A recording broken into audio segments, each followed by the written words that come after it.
ওয়া ইকামাস সালাতি ওয়া ইতাআজ যাকাতি ওয়া কানু লানা আবিদিন।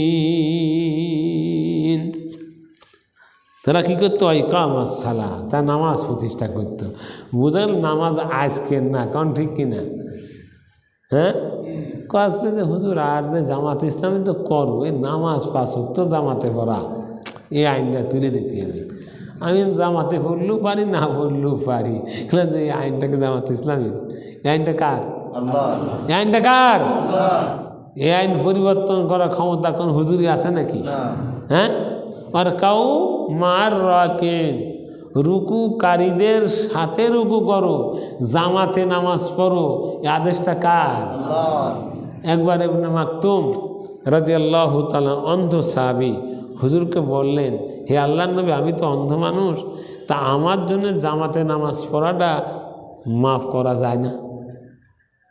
হুজুর প্রথম বললেন, যাও তুমি, আর জামাত তোমার জন্য লাগবে না, যাও।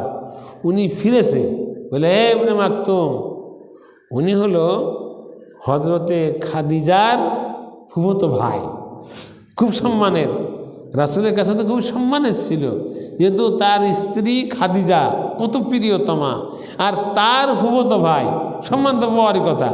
বলি ডাকলো। এবার ইবনে মাকতুম বলল, হে আল্লাহ নবী, কি বলছেন? তুমি কি আজান কানে শোনো? বলে হ্যাঁ, আজান তো কানে শুনি। তাহলে আমার কাছে আসতে পারো? বলে হ্যাঁ, তা তো পারি। তোমার জন্য জামাত মাফ না, 5 ওয়াক্ত নামাজ জামাতে পড়বা, যদি সমস্যা বেশি হয় রশিটা নিয়ে নিবা, তবু জামাত মাফ নাই। যদি বলি সুবহানাল্লাহ। বলে ফজর ওয়াক্তে আমার মনে হয় যে জামাতে আসেনি, আমার ইচ্ছা হয় তাদের ঘরবালিগুলো আগুন দিয়ে আমি জ্বালিয়ে দিই। শুধু আগুন দিয়ে জ্বালিয়ে দিই না, এই কারণে ওই সব পরিবারে অসুস্থ মানুষ আছে, শিশু আছে এবং মহিলারা আছে, এই কারণে আমি তাদের গৃহগুলো জ্বালিয়ে দিই না, না আল্লাহর কসম আমি জ্বালিয়ে দিতাম। জামাতে নামাজ পড়ার গুরুত্ব কতটা আল্লাহ নবী দিয়েছেন, চিন্তা করি আমরা। আল্লাহ কসে ওই সব নবীরা, মানে ইব্রাহিম, ইসহাক, ইয়াকুব, এ সব নবীরাই কি করত? ওয়া ইকামাস সালাহ, তার নামাজ প্রতিষ্ঠা করত। ওয়া ইতাআজ যাকাত, নামাজে কি হয়? নামাজে হয় আত্মশুদ্ধি। কি হয়? খুব ভালো করে বুঝি, নামাজে কি হয়? আত্মশুদ্ধি হয়, ব্যক্তি শুদ্ধি হয় নামাজে। ইন্নাস সালাতা তানহা আনিল ফাহশাই ওয়াল মুনকার, নিশ্চয়ই নামাজ নামাজিকে অন্যায় থেকে ফেরায়। জোরে বলি সুবহানাল্লাহ। এখন প্রশ্ন আসতে পারে যে আমরা সুইচ দিচ্ছি, বাল্ব লাগাইছি, জ্বলে না, এটা কি আসলে বাল্ব? বেজিও আছে আবার সাপও আছে, মিলেমিশে থাকে, ওকে আসলে বেজি?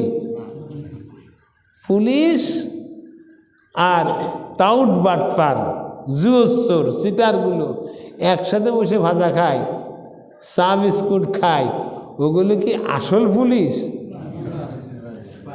হ্যাঁ, ওগুলো ওই বদমাইশির খালাতো ভাই, কোন ঠিক কিনা? ওগুলোও জুয়োচোর, ওগুলোও চিটার।